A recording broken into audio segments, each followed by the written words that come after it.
doit mettre sur pied et dans un état de droit, il y a une justice indépendante.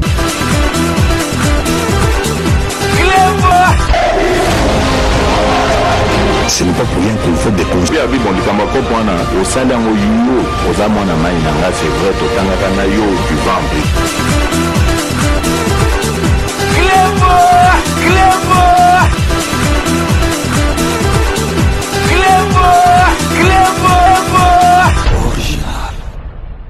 Salut et bienvenue sur Clébois Original. Merci de votre fidélité. 5 minutes avec César Ngadi. Tout le monde est d'accord et il en restera ainsi pendant très longtemps. Je suis très ravi, une fois de plus, de vous retrouver pour vous animer votre émission 5 minutes avec César Ngadi. Merci de votre fidélité. Je ne cesserai jamais de vous remercier pour la dite fidélité. 5 minutes, Nabiso, Yalelo Ezali, édition spéciale Oyo Toko Lobelabino, dossier Oyo.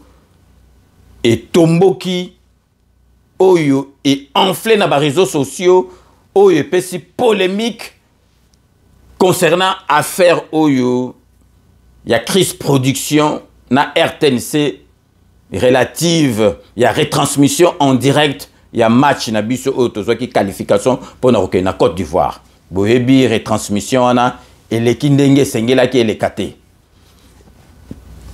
Il est là, tu as des éléments moussous et puis tu as l'analyse parce que tu as l'obéla qui est vraiment na mozindo te. Le lot tu as l'obéla na mozindo parce que ma kam moussous oye banda iko leka na période il y a Kanambe et koki ko zongate na période de Félix Antoine Tshisekedi parce que ma kam surtout avec Félix Antoine Tshisekedi Fati Béton ezali ko kende malamu donc ma kam moko te koki ko ya eyo ki sakabiso soni. Jamais tokoki ko permettre yango tokozala on a 5 minutes pour tout télémela yango. Donc boye bibino moko match oyo ezala qui retransmis en direct na RTNC. RTNC mutu a utilisé ba matériel na été. RTNC a zoaki kaka signal mutu a zoaki soki ba ponaki na CAF a ya ko couvrir retransmission ezala qui donc agence moko privée na kombo ya Chris Production. Donc, bon, monaki, c'est plein qui monaki makambo, donc RTNC, ça là, na 9e ja francophonie, na matériel, nango, mais makambo, il est qui a donc, gros plan, zozoate, ralenti, na marque à Kala, donc, zali makambo, koki, ko permettre en côté, mbeba yaka na pouvoir, ya fachi beto, mais avant tout, développer ma solo nabiso totie la bino réception dimanche au Léopard et Betaki samedi dimanche président de la République à Yambaki Léopard pour asolo na bango ba liesi kamoko allo ba makambo azalaki nango ya koloba. Donc restez connectés sur Clébois Original, on revient tout de suite. Une qualification avec manière, c'est ce que le ferry congolais du ballon rond attendait et c'est fait. 2 buts de Théo Bongonda et Fiston Maïlé ont mis en liesse la RD Congo dans son ensemble et en particulier le président de la République qui a daigné convier les léopards de la RD Congo victorieux devant les crocodiles du Nil du Soudan et qualifiés à la prochaine édition de la Coupe d'Afrique des Nations Côte d'Ivoire 2024. C'est dimanche 10 septembre à la période présidentielle à l'enceinte de l'Union africaine. Ce 20e ticket africain est un motif de fierté pour le premier citoyen de la République et le plus averti. Quelqu'un a eu l'idée d'aller dénicher l'oiseau rare, Sébastien Desabre, ce coach qui ne cesse vraiment pas de m'étonner et qui en une année, on va dire, a fait de vous une équipe qui, à mon avis, va encore surprendre. Je suis très fier de vous et au nom de toute la République, du peuple congolais, j'aimerais vraiment vous féliciter.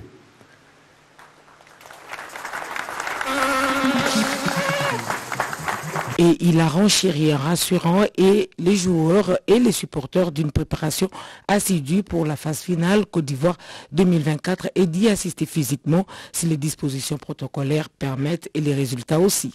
Je disais tout à l'heure au sélectionneur que vous êtes tellement séduisant que j'ai envie aussi de vous voir dans une situation où vous êtes vraiment en difficulté pour voir votre capacité de réaction, de revanche comme ça.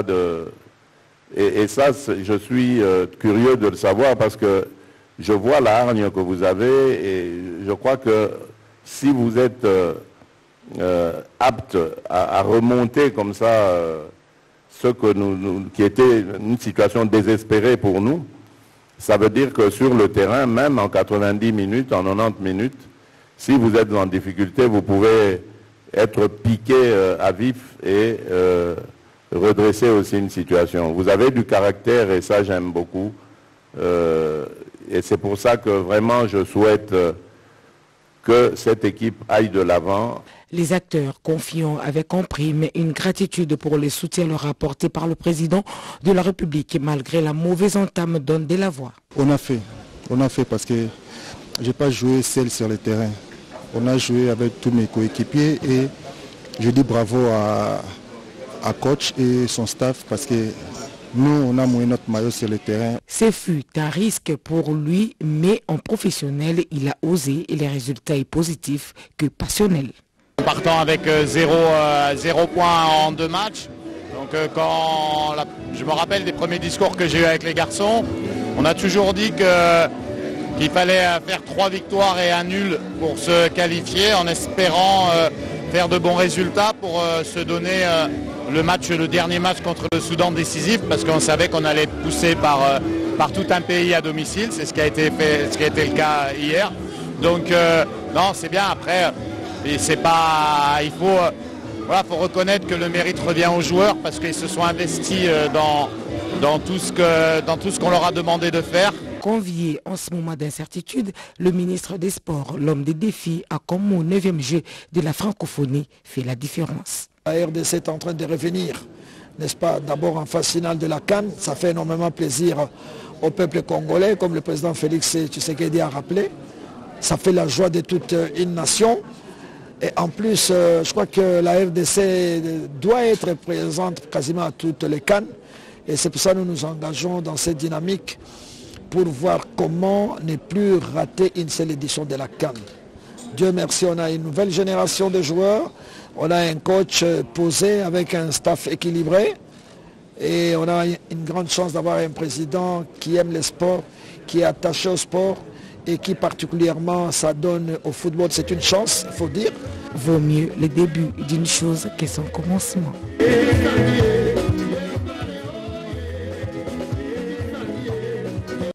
Et puis ces fraîches images dans le cadre du match FIFA. L'équipe nationale passe ses premières heures depuis ce lundi 11 septembre 2023 à Johannesburg pour y affronter les Bafana Bafana de l'Afrique du Sud dans un match amical prévu demain mardi 12 septembre 2023 au stade Ellis Park à 17 h. en heure locale. Il s'agira également pour le sélectionneur Sébastien de Sabre de saisir l'opportunité de donner du temps de jeu à certains éléments moins utilisés lors des derniers rassemblements de l'équipe nationale. Nous y reviendrons avec force détail. Bilomoko, Bowiti, Kolanda et Sengo. Donc Congo et Zongi ne Sengo. Congo n'a biso zo renaître. Biloko nyoso tout oya kitoko ezali ko Simba. Pobomo na kakake tozana président ya mwana mboka. Président ya mwana mboka oya zana mu ya mboka na ye. Mboka bakoko na ye, donc ekoleka ndenge moko te na ba président mususu donc avec des nationalités douteuses, donc bozomo na ndenge makambo ezali koleka, donc to bandaki na se na nango ndima ke biso to za qualifier même temps entraîneur aye abi photo salaka miracle to bandaki botala bino mo tableau na la sabito zaki l'échec sur 6-0 to bandi na 7 kuto comme premier, donc ezali miracle. Et on a présent le bi alingi penza mona donc équipe oyo na ba situation moko ya makasi atala susu ndenge toko remontant donc toko tala na élimination à Coupe du Monde pe toko kendaka yango toza vraiment na conviction. Donc vraiment mutandima kite ke toko go kende. Donc vraiment makam to sali ezali miracle. Donc ne bandeli 2 matchs sur 6-0 le loto obima premier, les tout jeté. Donc, pour revenir dans ce sujet, il y a les lobos ebi, ça me dit tout ça qui qualification mais bateau, c'est pas la quitter. Parce que la retransmission, comment côté la télévision, on a surtout la retransmission.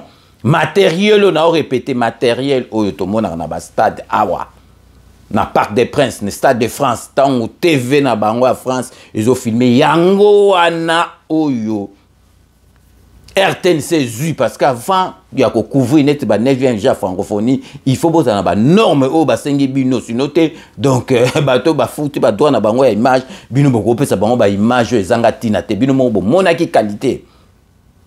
Il y a des images salamaki na francophonie donc ce que la TV na biso ozomona on dirait TV il y a biso te on dirait TV mususu mais bozong la biso na ba image moko ezanga tina bona bo boyoka déjà donc après kaka match donc RTNC lingeko simba yombote et fingami pour rien il y a on fallait ba remettre le pendule à l'heure boyoka bino moko DG il y a RTNC maman na biso communiquer ba pesaki concernant retransmission en direct, il y a match Oyo, il y a RDC na Soudan. Donc restez connectés sur Équilibre Original, on revient tout de suite. Sachez que la radio-télévision nationale congolaise tient à préciser à l'intention de l'opinion que le désagrément constaté lors du match de ce soir entre la République démocratique du Congo et le Soudan ne sont nullement portés à sa charge. La production de ces images de ce match était assurée par Chris Production, une agence désignée par la CAF et qui habituellement travaille avec elle. Bilomoro, Witi Kolanda, parce que RTNC, Fingama, qui va pareil, qui va puis francophonie au Makambu Nino.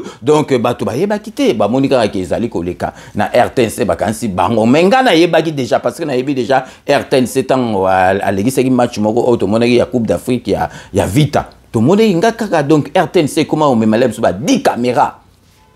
Ba 15 caméras donc ba caméra muso ezaka pona ba ralentir au moins na sima poto.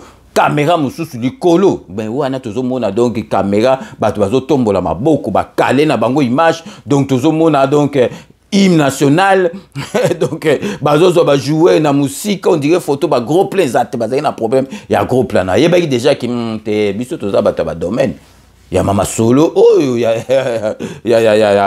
ba image na moneki avec quelque chose qui n'allait pas donc avant na yeba ma solo oh ya solo après. Donc RTNC ko tikate fingama pour rien na makambo bango ba ebité après wana susu donc maman na biso ya déjà RTNC à salaki réunion na ba cadre ya RTNC ba directeur ndio surtout Bilomoro Bolanda. Le désagrément constaté lors du match d'éliminatoire CAN Côte d'Ivoire 2024 entre la RDC et le Soudan ne sont pas à mettre à charge de la RTNC. Par souci de comprendre ce qui s'est passé réellement le jour de cette rencontre qui a permis aux Léopards de s'imposer face au Soudan sur la marque de 2-0, le directeur général de la RTNC, Sylvie Elenge Niembo, a convoqué tous les directeurs concernés par cette question afin de faire la lumière. Parlons beaucoup plus les contrats, c'est ça le problème. Donc, il y a eu un contrat entre l'agence et la CAF. Vous comprenez que la RTNC n'avait pas ce contrat-là.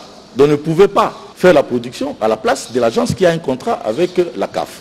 Donc, ce que nous demandons au gouvernement, qu'on puisse revoir ces contrats-là, puisqu'il s'agit de matchs internationaux. Donc, nous devons avoir les contrats avec la CAF pour que nous puissions diffuser, produire et diffuser ces matchs-là. La CAF avait confié la production du match RDC-Soudan à Chris Production, une agence qui travaille habituellement avec elle. Lors de ce match-là, il y a eu un problème. La production s'était donnée à une agence, Chris Production. C'est eux qui ont produit le match et ils ont donné que le signal à la RTNC pour la diffusion. Et il y avait aussi la montée du signal vers le satellite, n'est-ce pas, que l'agence a donné pour l'international. Au regard des difficultés techniques enregistrées, la RTNC se propose de récupérer ses droits de production et de diffusion afin de frapper à toutes les portes pour que sa voix soit entendue. Bilomoro Boiti Kolanda donc balinga ki kotika masolo oyote ele kabo parce que bazomona kaka bati logo RTNC ba yeba ki vérité te yangwana maman na be non ou bien contrat wana fait à la résilier mais biso tokoza te ke tozo ba image yuti na agence moko privé o bazana ba pareil net biso te nazo répéter na etant kala ba pareil o ezalaki ya etant kala o ezalaki avant Chris Production et les kagi RTNC. Mais bino mo bota la car reportage au Boromona na sima parce que Chris Production pas lobby. Borota la car reportage za na sima Chris Production na oyo toujours la sabino oyo.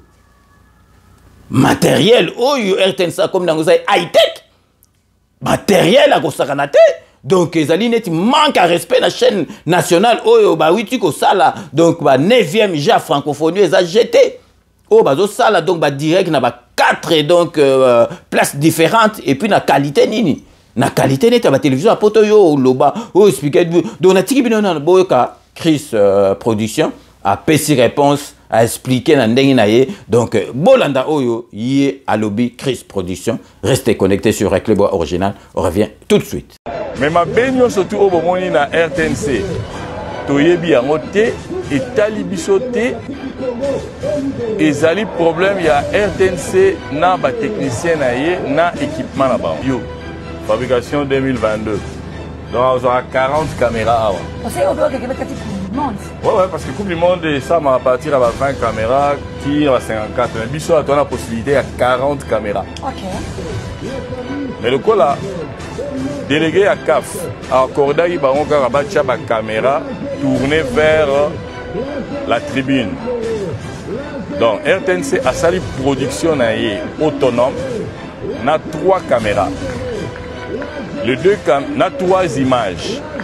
Les 2 caméras na signal international autopesaki.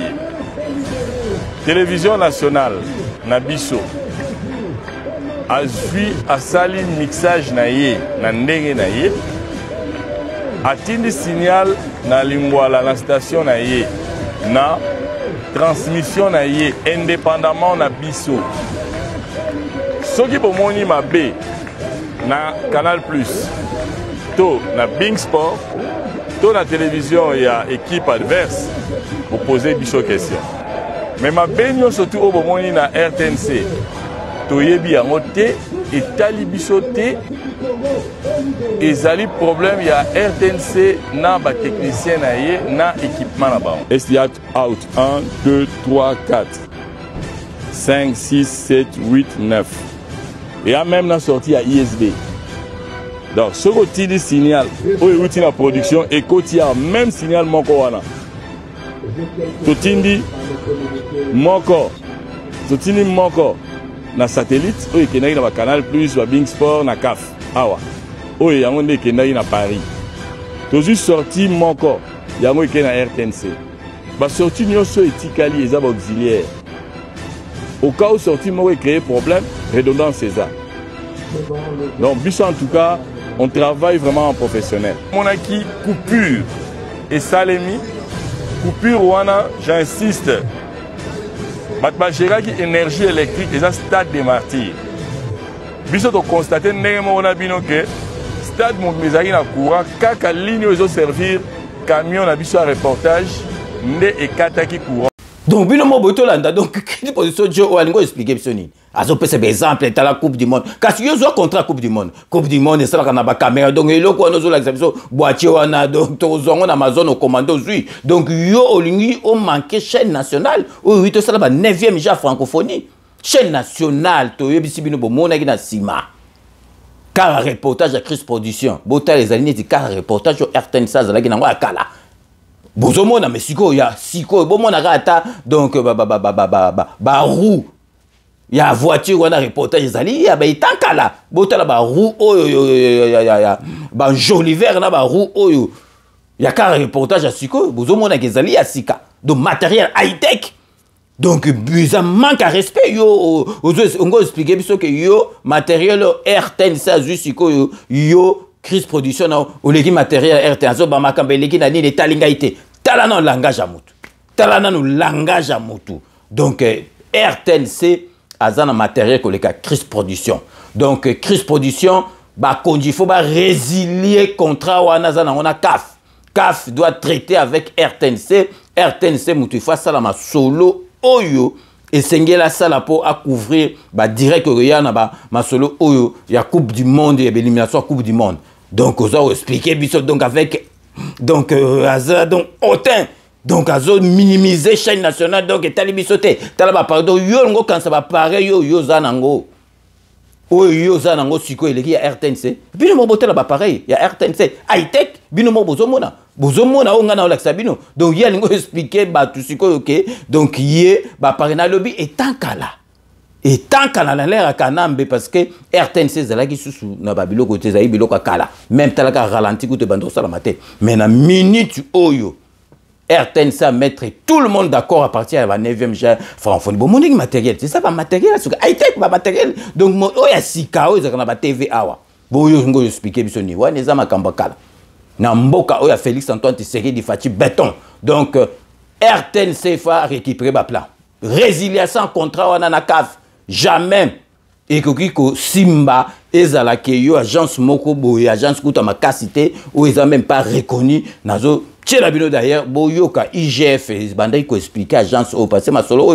et banda que la temps Kaboul azagi na RTNC et puis on peut mutu bando faciliter donc agence ezo soki ba masolo soki ndengini bino moko bolanda même championnat na biso ya ba vita imana ezalaki pe yem tabaka ke babilo konyo tozo comprendre étant quand soyo ozali na matériel soki elekaki RTNC mais na minute na ki lelo RTNC aza na matériel mon côté na Congo wana même na Afrique eza pasi po pays moko eleka biso na matériel bino moko bolanda oyo IGF elobaki concernant agence oyo privé ya Chris Production na Sénat bamboto bangwana ba stratège ba yibi mbongo na ba entreprise les bakei ba corrompre ba députés provinciaux ba zui ba mandat ba comme ba sénateur ba yibi mbongo na ba entreprise ba ke ba sali campagne population ayebite ke ba yibi na Kinshasa ba ko sala campagne kuna na village ba villageois ba yebite o moyibi munene ba zui ba voter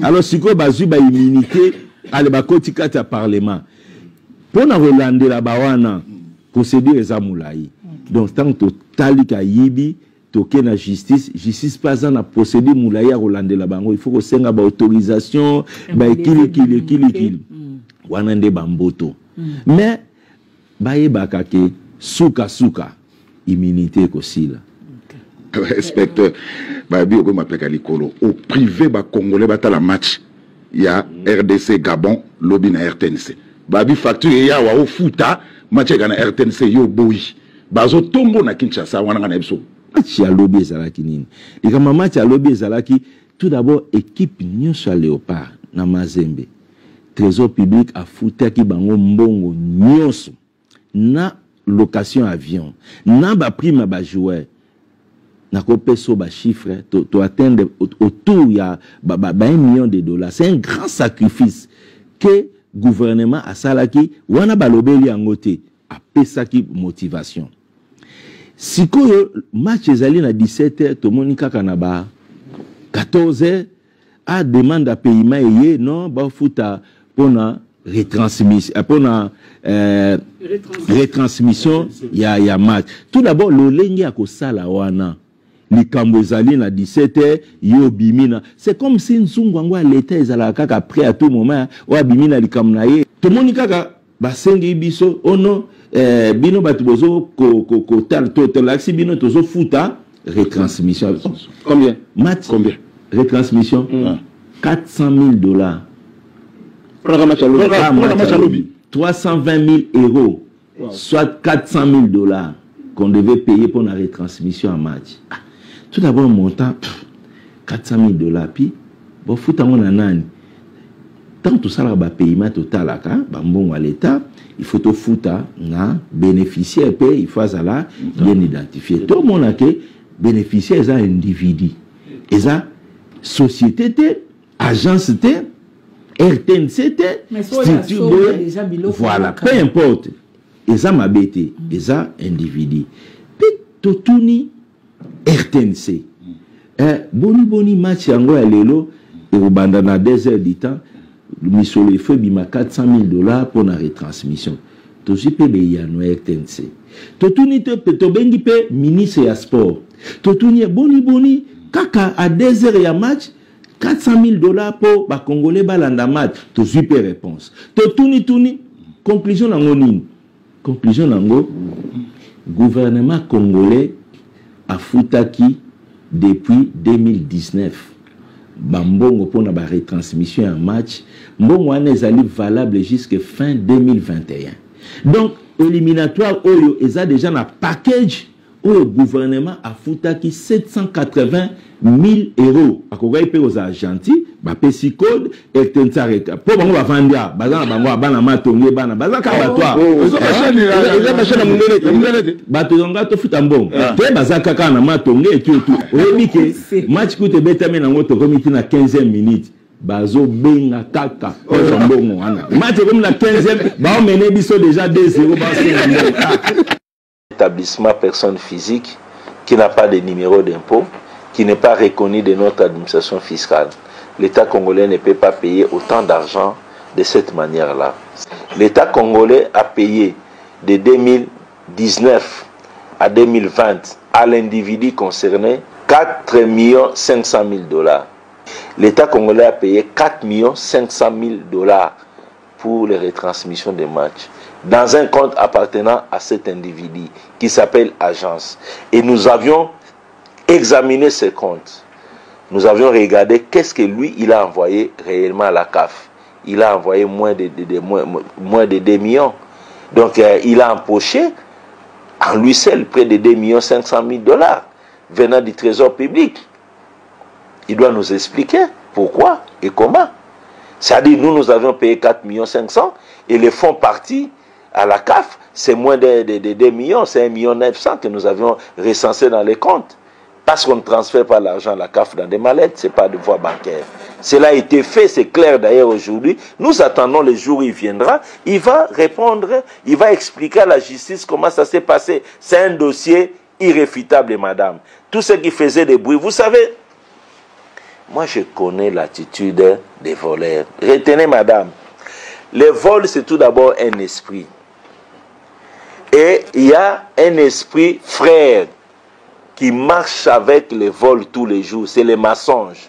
Ils marchent ensemble, vol et mensonge ensemble. Tout voleur, c'est un menteur. Tout voleur, c'est un menteur. Quand nous contrôlons, nous savons, les voleurs ne passent pas facilement aux aveugles. L'esprit que vous voyez dans les voleurs qui volent au marché central dans les sacs, que vous voyez dans les voleurs qui volent dans des maisons, c'est le même esprit que vous trouvez dans les voleurs qui sont gestionnaires publics, avec cravate ou à qui que ce soit. C'est le même esprit, même réaction. Ils sont des menteurs. Pour passer aux aveux, pour avouer, ils peuvent vous faire passer par des gymnastiques incroyables. C'est ça, les voleurs, c'est un menteur dès le départ. C'est deux esprits, les vols et les mensonges, qui marchent ensemble. Voilà ce que vous devez retenir, madame. Donc, pour nous, quand les personnes que nous mettons en cause s'agitent, pour nous, nous trouvons que c'est normal. C'est vous qui mettez en doute ce que nous disons. Mais nous, c'est la même réaction que nous avons toutes les fois que nous avons affaire à ces gens, la même réaction. Bilomo Botolanda, donc agence wana yebana banda kalana bambeba, eza déjà bambeba, bozomona ke, donc eza agence moko donc ya mutuka boy, même pas dans ba norme, même pas dans une société net agence moko penza ya solo donc eza ka ba biloko moko boye ala sombi na poto soki azu ango wape ala memi on a ki ça ki ala yeko na bato ba RTN sa kalale, ba PC contrat a signé ba papier bonné, donc eza reconnu te. Donc ekoki ko continuer te CAF. Organisation Neneti CAF et Bandrozwa, Masolo, na agence ya boye, siko yo RTNC, télévision nationale, yo pareil, ya Mystique, ezala e Djembele Nasima, ya Chris Production, eko salamate, to sengi na bakonji, il faut ba résilier contrat wana, ba arrêter contrat wana, RTNC, azongi la masolo azwa contrat wana donga naza d'accord na madame ou ya PDG maman na biso na lobby que soki ndengo wana te RTNC ko sa eloko te donc RTNC azwa signal te to kotala soki peuple a kotala ba match ndeni donc to marqué pause publicitaire ya ba partenaire na biso donc restez connectés sur Équilibre Original, on revient tout de suite.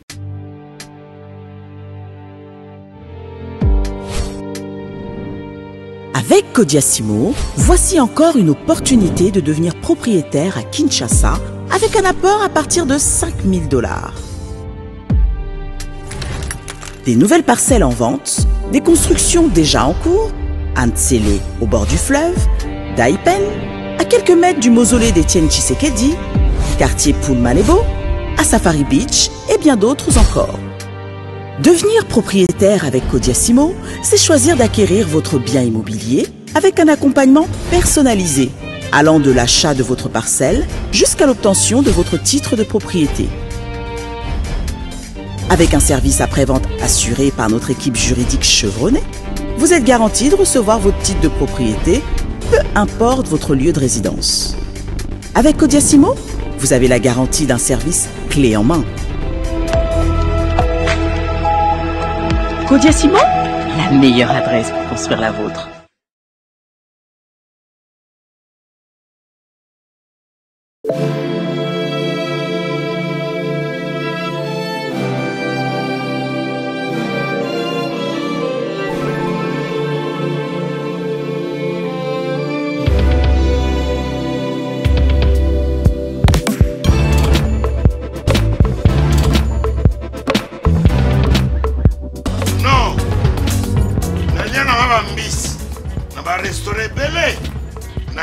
Mambo Galaxy na kuti poisson tala mbisi pe ya mwana te haza minere te haza mukolo ndoboko liango familial botondi mbisi basangisa na crevette kaka ya mbisi basangisa na makemba basangisa na poivron basangisa na céleri basangisa na pomme de terre basangisa na munganza na mbisi azu vitamine baza lisusu na ngulu baza lisusu makayabu brochette otobengi kamundele mayebo to biloko nyonso ya mboka pa Galaxy Mambo tozolia se Mambo Galaxy tozosala mpana bana mboka yango wana congolais mpona esika oyo kolela or ke bacongolais toyebani osali 6 mois okundi na propriété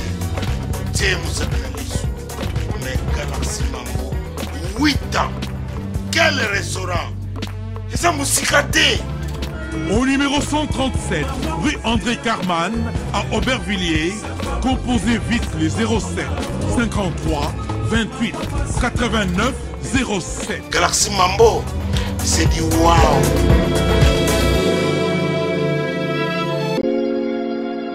Sepela TV ezali décodeur ya Banamboka.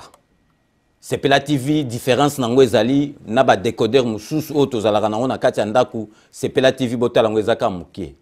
Eza mukie olingi ko voyager ozu yango o voyager nango. Parce que ba décodeur o biso tozalaka nango evandika na ndaku mais Sepela TV déjà eza mukie botala ozu o kolisa yango na poche na kosi na poche à veste o voyager o memi yango partout dans le monde ici kazo kende. Donc ozaka na besoin ya câble HDMI courant na internet. Internet est comme partout, courant est partout. Donc ils en a plus de 500 chaînes yo surtout ya kitoko. Bilengi ba choix ya congolais kaka mutaoye bango. Donc congolais kaka mutaye bango. Congolais kaka mutaoye ba elengi nini yo kaka. Donc congolais kaka mutaye bango. Donc c'est relative ça ya Banamboka. Bozwa abonnement nango okozwa ngo ya ne mobimba okozwa ngo pe par mois. Au bengi bango na ba numéro na bango bozali komona. Donc Sepela TV ezali décodeur ya yo ya ngai. Donc ezali ya étranger te ezali ya Banamboka. Avec Sepela TV tout le monde est d'accord et il en restera ainsi pendant très longtemps. Bienvenue dans le monde de Sepela TV. Sepela TV est le décodeur qui vous permet de suivre les chaînes du Congo en direct de la diaspora. Wami Business, votre agence de fret maritime et aérienne. Vend des produits importés, lait de beauté, vin rouge, blanc, rosé, sel, sucre, désodorisant, eau de javel, savon de Marseille, casseroles et divers articles. À Kinshasa, nous sommes sur l'avenue Maringa 83, direction Assosa dans la commune de Kassavou. Pour plus de contacts, appelez-nous au plus 243 85 018 22 17 0033 75 80 96 032. Wami Business, toujours la qualité. Sur Paris, nous sommes au 5 boulevard Ornano 75 018. Wami Business avec Mama Mireille Wankaki, toujours la qualité. Chez Elbito Coiffure, toujours, ça marche comme ça là, avec la diminution là. Toujours.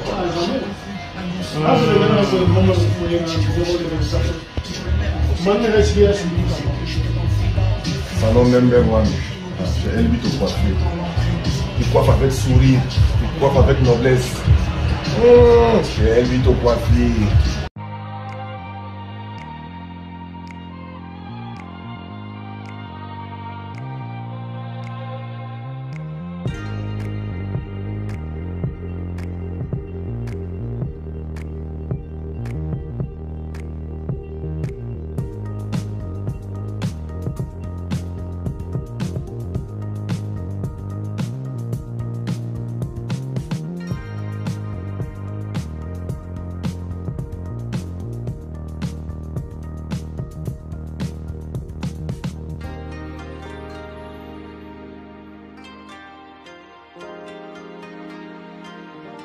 De retour sur le plateau, bienvenue pour ceux qui viennent de nous rejoindre après ces bandes annonces relatives à nos partenaires.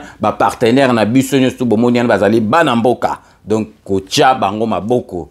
Ndeko na biso soki asali loko to comme na présent mwana mboka kocha e maboko. Ezala te soko ndeko na biso asali loko eumeli o azana kisi, eumeli o azandoki. Soki azui eloko ozozila kaka akoya po sekaye. O kende kuna soko zangi mbongo défi soki apesi au changer nzela au komi ko critiquer au komi client douté client insolvable to tika esprit na to côté esprit ba chinois ya bandibu to centré daka et ko kende masolo ya malam donc les loto ngai to beta sete to ko tika ngote donc masolo o e bandai ko leka kala et ko leka sous côté RTNC azubi bundeli oyo akoki ko bundana ba chaîne ata ya poto awa baza compétent au cause de la compétence matérielle, mais RTNC baza compétent, baza pe na matériel. Donc contrat ou ya crise production on a CAF, ba konji bo tala yango bo kata yango, bo résilier yango, CAF a signé contrat na RTNC directement pour ma solo tout et kende RTNC ba finga été pour rien et puis ba tout pe batala ba retransmission en direct na ba qualité bien. Parce que RTNC à la Kisibiso Ango qui a capable na 9e jeu à sali Ango total et match moko vite à Coupe d'Afrique tout le monde qui n'a eu les cas rien à voir donc yangona to linga vraiment to beta c'était makasi na dossier au pour ba comprendre Ango donc agence on ezali et bandi ba vanter ci côté c'est bandaki bandakala IGF déjà ba oki alinga ta expliquer bongo agence aboye zonga lisu na kata masolo jamais ko salama donc to landa dossier wana ti nasuka donc tokomi nasuka ya émission na biso oyo ya lelo édition spéciale mais version à la musique ndeka to sarabino que nous vous laissons le soin d'en tirer vos conclusions et de me faire parvenir vos commentaires comme d'ailleurs vous en avez l'habitude so tokomi nasuka base yangonde makambu base totika rangote to bandra toujours honorable Jean Moutala merci nanyo surtout ça la rapport na 5 minutes avec César Ngadi José Kanwa qui kakamene maître Wera Mukuna maître Rajamoule na kata London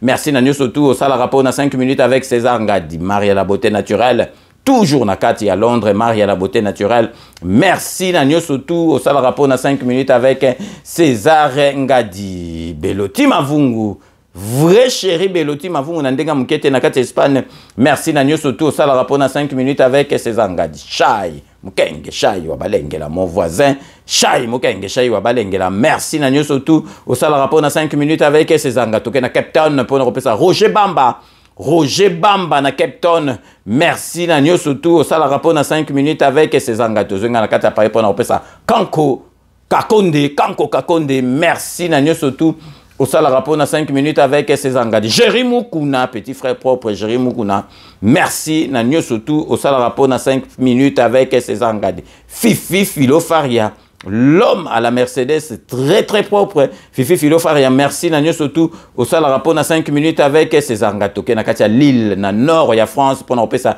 Didier il va se reconnaître Didier Nakatia Lille, merci. Nanyo Soto Sala Rapport, na 5 minutes avec César Ngadi. Didier Matouki, Nakatia Merlin, Didier Matouki, petit frère propre, Massa ya Doudou Swami Doudoulé, merci na nyoso tout au sala rapport na 5 minutes avec César Ngadi. Donc sikoyo na Kolwezi po na kopesa Arsène Ngudi ya Paluku, Arsène Ngudi ya Paluku, merci na nyoso tout au sala rapport na 5 minutes avec César Ngadi. Maman na biso Bilonda, maman na biso Bilonda, merci na nyoso tout au sala rapport na 5 minutes avec César Ngadi. Tokei na kati ya Suisse pour na kopesa Astrid de Mambweni, petit sa propre Astrid de Mambweni. Merci Nanyo surtout au sale rapport dans 5 minutes avec César Ngadi. Tu es toujours dans la carte Suisse pour nous faire ça. Ambrogénie Suissaire. Ambrogénie Suissaire. Merci Nanyo surtout au sale rapport dans 5 minutes avec César Ngadi. Toujours dans la carte Suisse. Vous allez couper ça. Zoro Mabiala en Pangamoun. Zoro Mabiala. Merci Nanyo surtout au sale rapport dans 5 minutes avec César Ngadi. Boyebito Sugi sera toujours na Dokotolo Nabiso Jean-Paul Djamba. Jean-Paul Djamba la carte à Paris. Merci Nanyo surtout au sale rapport dans 5 minutes avec César Ngadi. C'est la fin de ces 5 minutes. Merci de l'avoir suivi. Nous allons nous retrouver avec grand plaisir dans 24 heures pour un nouveau numéro. D'ici là, portez-vous bien et à très bientôt. N'oubliez pas, tout le monde est d'accord et il en restera ainsi pendant très très longtemps. Bobo Sanate Kanambe Akozwa Masolo Nambunchu Penadikos.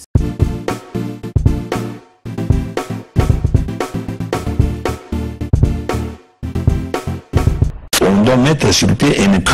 Dans un état de droit, il y a une justice indépendante.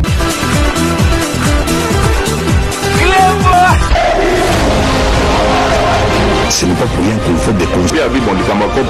Au salaire, au yo, aux amants, c'est vrai, au Tanakana, yo, du ventre.